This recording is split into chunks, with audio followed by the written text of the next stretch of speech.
5th century से लेके तकरीबन 9th सेंचुरी तक एक ऐसा पीरियड था कि जिसको मैंने पहले भी जिक्र किया, डार्क एजेस बोला जाता था, कि जब वाकई यूरोपियन समाज जो था उसमें बड़ी शदीद पसपाई आई। मगर इन डार्क एजेस से निकलने के लिए बतदरीज यूरोप ने कई कोशिशें की। 3 ऐसी बड़ी कोशिशें थी कि जिनको हम रेनेसांस कहते हैं। यानी कि यूरोप के अंदर एक रेनेसांस नहीं हुआ बल्कि 3 रेनेसांस हुए। पहला जो रेनेसांस था उसको हम कहते हैं द कैरोलिंजियन रेनेसांस, जो कि बुनियादी तौर पे शार्लेमेन ने शुरू किया। शार्लेमेन 771 के अंदर कामयाब हुए कई जगह जंग करने के बाद कि उन्होंने एक बड़ा सा यूरोप के ऊपर एक एम्पायर कायम किया। और जैसे ही उन्होंने एम्पायर कायम किया तो 787 के अंदर उन्होंने ये हुक्म सादिर किया कि जनाब हर सूबे के अंदर एक स्कूल लाजमी कायम होना चाहिए, चाहे हमें बाहर से टीचर बुलवाने पड़े, चाहे हमें फॉरेन टीचर बुलवाने पड़े, जो मर्जी हो, हर जगह एक स्कूल और उसके साथ एक मुंसलिक लाइब्रेरी जो है वो मैं लाजमी कायम करूँगा। ये जो स्कूल सिस्टम बना, इसके नतीजे में एक पूरा ट्रेडिशन ऑफ लर्निंग पैदा हुआ, एक इल्म हासिल करने का एक पूरी रिवायत, नई रिवायत पैदा हुई, जिसको हम कहते हैं स्कोलास्टिसिज्म। स्कूल, स्कोलास्टिसिज्म, स्कॉलर, ये तीनों चीज़ें जो हैं बुनियादी तौर पे एक ही लफ्ज़ की रूट से निकली हैं। ये जो स्कोलास्टिक सिस्टम था, इसके अंदर मज़ेदार बात ये कि जहाँ पे एक तरफ थियोलॉजियंस थे तो दूसरी तरफ यहाँ इसमें सेक्युलर थिंकर्स भी बहुत सारे थे, यानी कि दोनों इसके अंदर शामिल थे। एक्लीसियास्टिकल थिंकर्स भी शामिल थे, सेक्युलर थिंकर्स भी शामिल थे, और उनकी आपस में डिबेट, बड़ी पुरजोश किस्म की डिबेट जो है वो हुआ करती थी, जिसकी बुनियाद हमेशा रैशनल डिस्कशन थी, रैशनल डिबेट थी, मंतक थी, एविडेंस थी, स्क्रिप्चर नहीं हुआ करती थी। पेरिस के अंदर ख़ास तौर पे जो पैलेटीन स्कूल था वो इंतहाई अहमियत रखता था, क्योंकि वही स्कूल, पैलेटीन स्कूल जो है, आगे बढ़कर जो है वो यूनिवर्सिटी ऑफ पेरिस बना। और वो यूनिवर्सिटी ऑफ पेरिस जो है, इसमें कोई शक नहीं कि उस दौर के अंदर पूरे यूरोप का एक इंटेलेक्चुअल हार्ट था। वहाँ पे पूरे यूरोप से लोग इकट्ठे होते थे एक दूसरे से चीज़ें डिस्कस करने के लिए और एक दूसरे के नुक्ता नज़र समझने के लिए। इसके नतीजे में, इस स्कोलास्टिक सिस्टम के कायम होने के नतीजे में पूरे यूरोप पे एक इंटेलेक्चुअल डिस्कोर्स पैदा हुआ कि जिसके नतीजे में यूरोप के एक कोने में कोई थिंकर हो या दूसरे कोने में कोई थिंकर हो, वो एक दूसरे से गुफ्तगू कर सकते थे, एक दूसरे का नुक्ता नज़र समझ सकते थे, एक दूसरे को पढ़ सकते थे, एक दूसरे को लिख कर अपने ख्यालात भेज सकते थे। इस पीरियड के अंदर शायद जो सबसे पुरजोश और सबसे ज़्यादा डिबेटेड क्वेश्चन था वो ये था कि क्या इंसान अपने फैसलों पर मुकम्मल तौर पे अपनी मर्जी नाफिज करता है, या जो कुछ भी दुनिया के अंदर होता है वो by the grace of God होता है।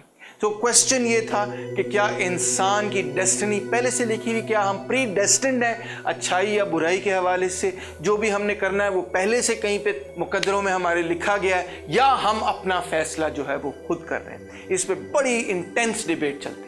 जो स्कोलास्टिक्स थे वो बुनियादी तौर पे प्री डेस्टिनेशन के नुक्ता नज़र को रिजेक्ट करते थे।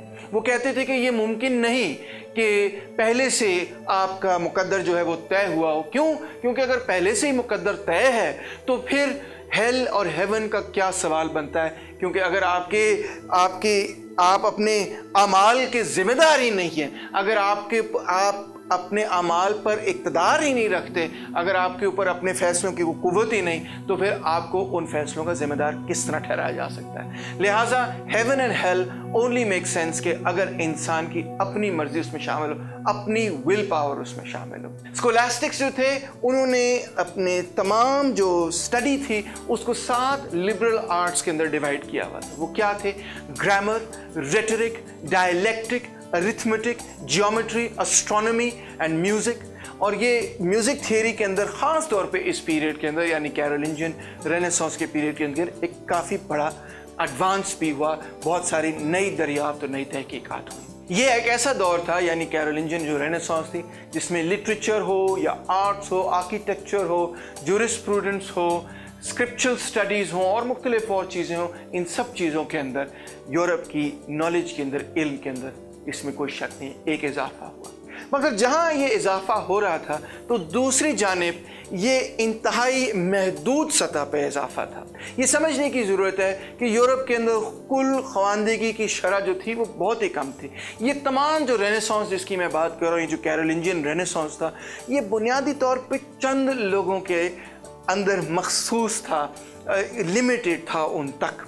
यानी कि इसमें कौन लोग थे जो कि बादशाह के कोर्ट के साथ मुंसलिक थे, वो क्लर्जी के साथ, चर्च के साथ मुंसलिक लोग थे, वो लोग थे जो पढ़े लिखे लोग थे। आम जो पब्लिक थी, जो मजदूर और किसान थे, जो आवाम थी, वो इस हवाले से, इन डिबेट्स के हवाले से और जो स्कॉलास्टिक सिस्टम है उससे मुकम्मल तौर पे बाहर था। लिहाजा जब हम मिसाल तौर पे जब हम इटालियन रेनेसांस से इसको कंपेयर करते हैं, जिसको आम तौर पे बड़ी रेनेसांस माना जाता है, तो उसका जो असर था वो आम पब्लिक पर भी था। मगर जो कैरोलिंजियन रेनेसांस थी उसका असर जो है वो सिर्फ पढ़े लिखे तबके तक महदूद था। यही वजह है कि चंद नस्लों के बाद उसका जो असर है वो बेअसर हो गया, मतलब उसका असर जो है वो रहा नहीं, तारीख में ख़त्म हो गया। मगर बहरहाल जिस हद तक वो कायम रहा, उसने 2-3 ऐसे बड़े ज़बरदस्त फिगर्स पैदा की। मिसाल के तौर पे शायद कैरोलिंजियन रेनेसांस का जो सबसे अहम फिगर है वो है जॉन स्कॉटस यूरोजेना, जिसके बारे में हम आगे पढ़ें। एक और प्रॉब्लम जो कैरोलिंजियन रेनेसांस के साथ थी वो ये थी कि उनके जहन में जो आइडियल स्टेट और सोसाइटी थी वो रोम थी, और ख़ास तौर पे वो रोम जो 4th सेंचुरी के अंदर एग्जिस्ट करता था। लिहाजा उनकी पूरी कोशिश ये थी कि जो 4th सेंचुरी रोम है उस पीरियड के अंदर वापस यूरोप को लेके जाया जाए। हालांकि ख़ुद वो 9th सेंचुरी में 8th-9th सेंचुरी के अंदर बैठे हुए थे, मगर बहरहाल वो पुराने ज़मानों को बड़ा ज़बरदस्त और अच्छा समझते थे। और जैसे कि तारीख़ ने बाद में साबित किया कि 4th सेंचुरी रोम बजाते खुद एक ऐसे मरहले पर पहुँच गया था कि मज़ीद वो आगे तहज़ीब को, तारीख़ को आगे बढ़ा ही नहीं सकता था। उसके अंदर जो ग़ुलामी का निज़ाम था और उसके नतीजे में जो मसले मसाइल समाज के अंदर पैदा हो चुके थे, वो अपने इख्तिताम पर, अपने बिल्कुल एंड तक पहुंच चुका था।